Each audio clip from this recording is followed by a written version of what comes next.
Hello everyone, welcome to my channel complex point. और आज की इस वीडियो में हम लोग फैक्टराइजेशन का इंट्रोडक्शन का एकदम बेसिक कॉन्सेप्ट से समझने वाले हैं। ठीक है, तो वीडियो के अंत तक बने रहना ताकि आपको इससे रिलेटेड जो भी कॉन्सेप्ट हो आपका एकदम अच्छी तरह से क्लियर हो जाए।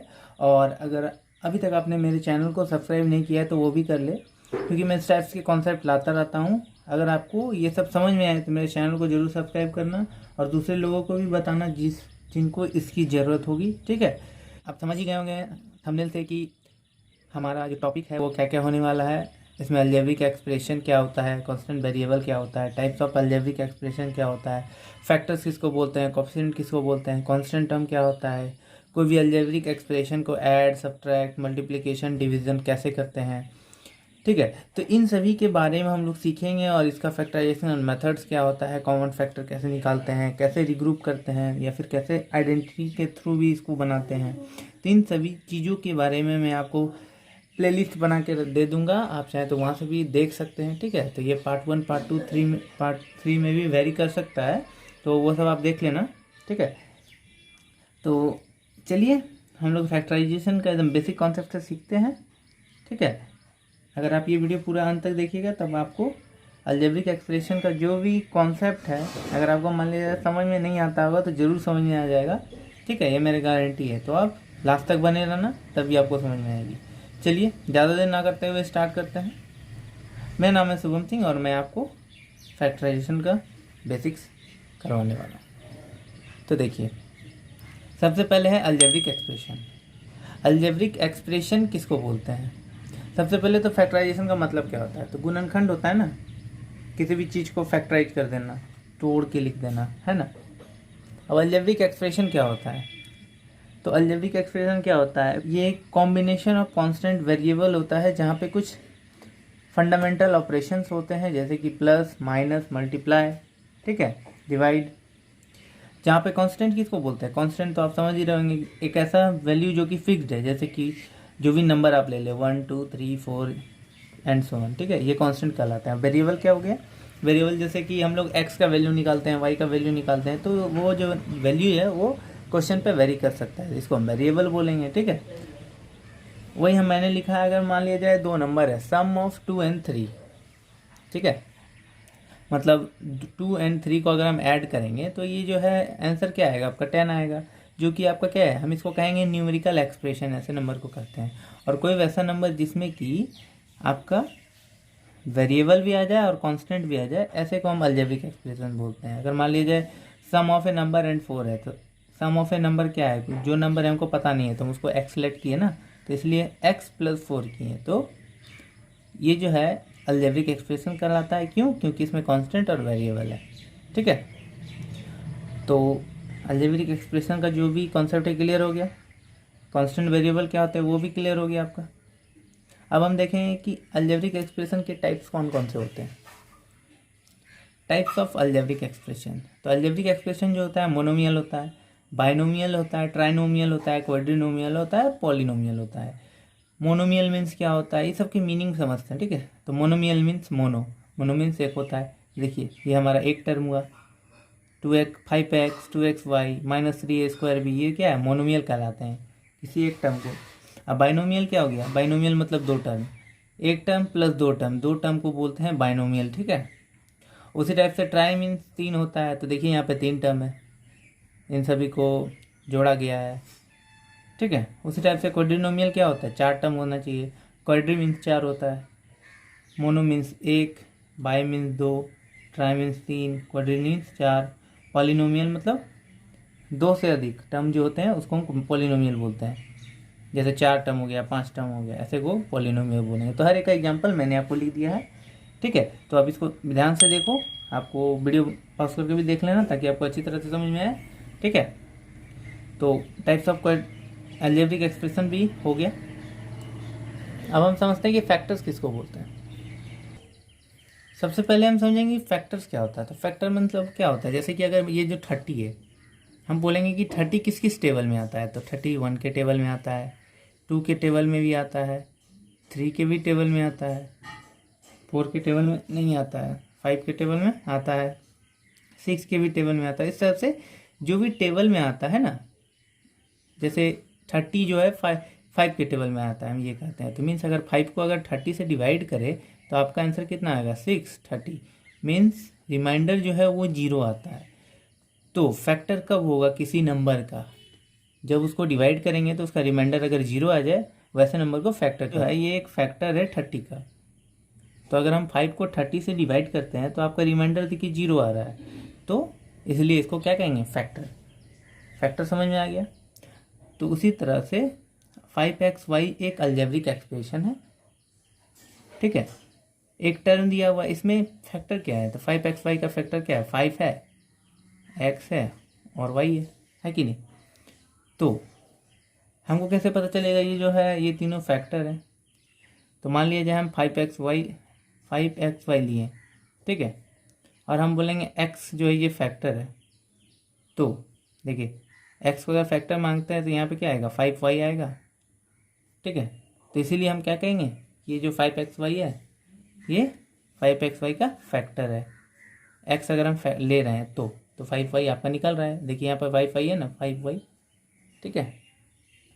आपको समझ में आ गया फैक्टर किसको बोलते हैं। अब समझते हैं कि कोफिशिएंट क्या होता है। कोफिशिएंट कहने का मतलब, अगर मान लिया जाए मैं आपसे पूछूं कि x का कोफिशिएंट इस नंबर में क्या है, तो जिस नंबर के बारे में बोला जाए उस नंबर के अलावा जो भी नंबर उस टर्म में बचा है उसको बोल देंगे। जैसे हम बोलेंगे x जो है इसका कोफिशिएंट क्या है, x का कोफिशिएंट क्या है, तो x को छोड़ के 2 नंबर लिख देंगे 5y।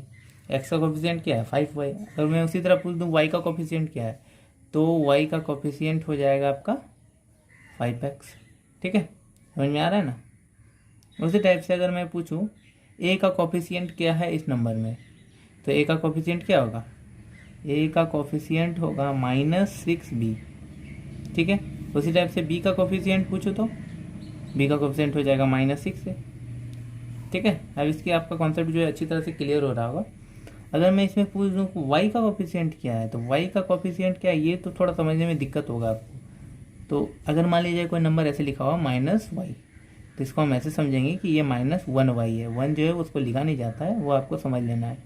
तो मैं पूछूं कि y का कोफिशिएंट क्या है, तो y का कोफिशिएंट क्या होगा -1, ठीक है, समझ में आया। अब समझते हैं कि कांस्टेंट टर्म क्या है। जैसे कि आपका एक अलजेब्रिक एक एक्सप्रेशन दिया हुआ है, इसमें x² + 7x - 3, इसमें आपसे पूछा जाए कि कांस्टेंट टर्म क्या है। तो मैंने आपको बताया था कांस्टेंट का मतलब, कांस्टेंट मीन्स कोई ऐसा टर्म जो कि फिक्स्ड वैल्यू है उसका। तो यहाँ पे x² का कोई फिक्स वैल्यू है क्या, नहीं ना, ये तो चेंज हो सकता है। उसी टाइप से 7x का भी कोई फिक्स वैल्यू नहीं है, मगर यहाँ पे जो -3 है ये कांस्टेंट वैल्यू है, इसका वैल्यू जो एकदम फिक्स ही रहने वाला है। तो इसीलिए कांस्टेंट टर्म इसमें क्या है -3, ठीक। अब हम फैक्टराइजेशन में समझेंगे कि कॉमन फैक्टर या फिर कोई भी जैसे एक्सप्रेशन दिया हुआ है इसमें हम कॉमन फैक्टर कैसे निकालेंगे, तो इसको समझते हैं। जैसे आपका ये 2 टर्म दिए हुए हैं 5x + 20, इसमें मैं आपसे पूछूं कि कॉमन क्या है इन दोनों में कॉमन। तो आपको देखना है कि जैसे हम दोनों में देखेंगे 5 है, यहाँ 20 है, यहाँ x है, यहाँ पे x नहीं है, तो दोनों में आपको कॉमन क्या दिख रहा है, ये 5 और 20। क्यों अगर ये हम कॉमन कहेंगे कि कोई ऐसा टेबल है जिसमें 5 और 20 दोनों आता है, 5 का टेबल में आता है ना, तो इसलिए हम इन दोनों में कॉमन क्या ले सकते हैं 5, ठीक। तो अगर हम 5 कॉमन लेंगे, मान लीजिए 5 कॉमन ले लिए इससे, तो यहाँ पर क्या बचेगा, अगर मान लिया जाए हम यहाँ पर लिखते हैं x, तो 5 × x करेंगे तो ये आएगा, इसके बराबर हो गया। समझ में आया क्या कॉमन लिया हमने। उसी टाइप से यहाँ प्लस है और यहाँ पे कितना लिख दें कि इसके बराबर है 20 के बराबर, तो 5 × 4 आपको पता है 20 होता है, 5 4 जा, तो ये समझ में आया। देखिए कॉमन इस तरह से लिया जाता है 5x + 4, ये आपका कॉमन हुआ। अगर हम चाहें तो इसको मल्टीप्लाई करेंगे 5 × x, जैसे अगर इसको हम चाहें कि इसका आंसर कैसे आएगा, तो 5 × x + 5 × 4 इसको करेंगे तो देखिए आपको ऊपर वाले के बराबर आ जाएगा 5x + 20, ठीक है। तो इस टाइप से हमने कॉमन लेना सीखा। चलिए अगर ये नहीं समझ में आया तो एक और क्वेश्चन लेते हैं। जैसे यहाँ दिया हुआ है 6ab - 9bc, तो इसमें सबसे पहले तो नंबर जो है ये 6 और 9 है, ठीक है, a है। यहाँ पे ए नहीं है, बी है, यहाँ पे भी बी है। तो यहाँ पे बी तो सबसे पहले हम कॉमन ले ही सकते हैं क्योंकि दोनों में है। उसके बाद यहाँ 6 है, यहाँ 9 है। कौन सा ऐसा टेबल है जिसमें 6 भी आता है 9 भी आता है? 3 के टेबल है, यहाँ 3 लिख देंगे। अब देखिए यहाँ 3b है, यहाँ पे कितना से मल्टीप्लाई करें कि इसके बराबर हो जाए? तो यहाँ तो 3 है ऑलरेडी, 6 करना है तो 3 इंटू 2 कर देंगे, 6 हो गया। b तो है ही, यहाँ a बचा हुआ तो यहाँ पे a लिख देंगे। ठीक है, देखिए 3 इंटू 2 6, ए बी ऊपर के वाले के बराबर हो गया माइनस। ठीक है, फिर कितने से 3b को मल्टीप्लाई करें 3 को कि 9 आ जाए? तो 3 इंटू 3 कर देंगे। ठीक, यहाँ b है, यहाँ पे भी b है, इस चीज़ को आपको नहीं लिखना है। यहाँ सिर्फ c है तो यहाँ पे c लिख देंगे तो हो जाएगा, मल्टीप्लाई करिए। चलिए कर ही लेते हैं। 3b 2a minus 3c, 3b को 2a से मल्टीप्लाई करना है, ये ना, माइनस 3b को 3c से। आप करके देख लीजिए, आपको जो भी कॉन्सेप्ट होगा आपका क्लियर होता जाएगा। 3 इंटू 2 6, ए बी आ गया, माइनस 3 इंटू 3 9 बी सी। देखिए ऊपर वाले के बराबर है। इस टाइप से आपने कॉमन लेना भी सीख लिया होगा फैक्टराइजेशन में, जो भी बेसिक कॉन्सेप्ट है ये सब। अगर आपको समझ में आ रहा होगा तो चैनल को भी ज़रूर सब्सक्राइब कर लेना। अब हम सीखेंगे कि ग्रुपिंग बाय रीग्रुपिंग टर्म्स को कैसे करते हैं, रीग्रुप करके। तो जैसे आपका ये नंबर दिया हुआ है, ठीक है, इसमें से आपको कॉमन लेना, वो तो छोटा टर्म था आपने ले लिया।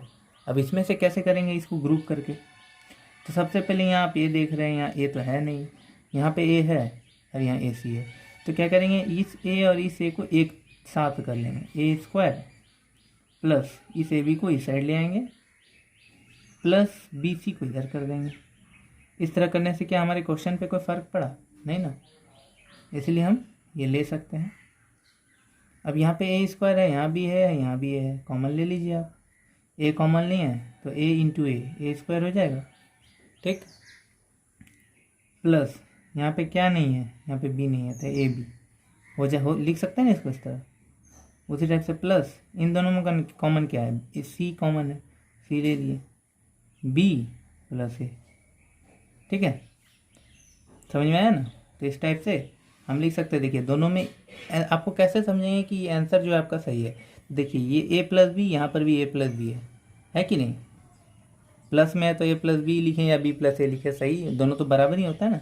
तो इसलिए देखिए आपको ये दोनों टर्म देख के आप समझ सकते हैं कि ये सही है। उसी टाइप से इसका आंसर क्या हो जाएगा, पहला तो ए प्लस बी और दूसरा क्या होगा, ए प्लस सी। ठीक है, ए प्लस सी जो है आपका आंसर हो जाएगा। उसी टाइप से ये क्वेश्चन आपको दिया है मैंने, इसको भी चलिए बना के देख लेते हैं। जैसे यहाँ 3xy है, यहाँ पर 3y है, दोनों में y कॉमन दिख रहा है तो हम इसको ग्रुप करने की ज़रूरत नहीं है। सबसे पहले हम कॉमन टर्म ले लेंगे, 3 है y भी है तो 3y कॉमन ले लेंगे दोनों में। ठीक है, क्या बचा, x प्लस इसमें 3y, यहाँ पर 3y ऑलरेडी है तो क्या लिखेंगे? तो अगर मतलब मान लिया जाए 3y को 1 से मल्टीप्लाई करेंगे तो 3y ही आएगा ना, तो इस चीज़ को ऐसे लिख सकते हैं। इसी टाइप से प्लस लिख देंगे और दोनों में कॉमन क्या दिख रहा है, 2, तो 2 को लिख लेंगे बाहर। कितने से मल्टीप्लाई करेंगे 2x आएगा, x से, और कितने से मल्टीप्लाई करेंगे 2 को कि 2 आएगा 1 से। ठीक है, समझ में आया ना? अब देखिए इसमें भी x प्लस वन दोनों में सेम आ गया। इससे हमें समझ में आ गया कि ये जो हमें बना रहे हैं ये सही है। तो यहाँ से हमारा आंसर आ जाएगा 3y प्लस 2 x प्लस 1। ठीक है, तो आपका आंसर आ गया। अब इसकी आपको ये भी अच्छी तरह से समझ में आ गया होगा। अब चलिए आगे बढ़ते हैं। अब हम देखेंगे कि कोई भी फैक्टराइजेशन को आइडेंटिटी के थ्रू कैसे प्रूव कर सकते हैं। आइडेंटिटी कहने का मतलब है कि ये फार्मूला ही होता है। जैसे ए प्लस बी का होल स्क्वायर आपने पढ़ा होगा कि A square plus B square plus 2ab होता है। तो इस टाइप के आपको अलजेब्रिक एक्सप्रेशन दिए गए हैं। देखिए x square plus 8x plus 16।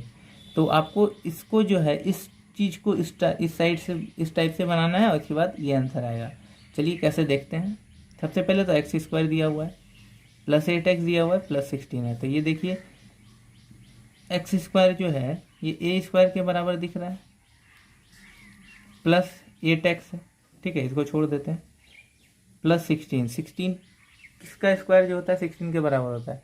तो 4 का स्क्वायर, तो यहाँ पे देखिए 4 का स्क्वायर लिख सकते हैं। तो ये अंदर वाला टर्म ए हो गया, ये बी हो गया, ए स्क्वायर प्लस बी स्क्वायर के बराबर। फिर यहाँ पे 2 ए जो है वो लिख देते हैं एक्स और बी जो है 4, देखिए बीच वाले के बराबर होता है, 4 2 जाए 8 प्लस एक्स, 8x हो गया, प्लस नहीं मल्टीप्लाई है, ठीक है। उस टाइप से हमें पता चल गया कि ए स्क्वायर क्या है, ये है, बी स्क्वायर ये हो गया, 2 ए बी, ए के वैल्यू x था, बी का वैल्यू 4 था, हमने यहाँ लिख दिया, ठीक है। अब इस चीज़ को इस टाइप से लिख सकते हैं, a प्लस बी का होल स्क्वायर, तो मीन्स x प्लस 4 का होल स्क्वायर लिख देंगे इसको, ठीक है। आंसर आ गया। या तो आप इसको इस टाइप से लिखो या फिर इस टाइप से भी हो जाएगा, x प्लस 4, ठीक है। आया समझ में ना, कितना इजी क्वेश्चन है। तो इसी टाइप से समझने के लिए मेरे चैनल को जरूर सब्सक्राइब करना। मैं आपको इस टाइप के रिलेटेड कॉन्सेप्ट देता रहूँगा, और अगर आप चाहें तो कमेंट बॉक्स में कमेंट भी कर सकते हैं। इसके थ्रू भी मैं आपको जो भी क्वेश्चन आप पूछोगे मैं आप बनाने का कोशिश करूँगा, ठीक है। पहले तो हमने ए प्लस बी का होल स्क्वायर देख लिया, अभी माइनस बी का होल स्क्वायर भी आपने पढ़ा ही होगा कि ये A square plus B square minus 2ab होता है, ठीक है। तो अभी इस चीज़ को इस टाइप में लाना है, तो यहाँ लिखा हुआ है 4y square minus 12y plus 9, तो 4y स्क्वायर को हम किस टाइप वे में लिखें कि ये ए स्क्वायर के बराबर हो जाए।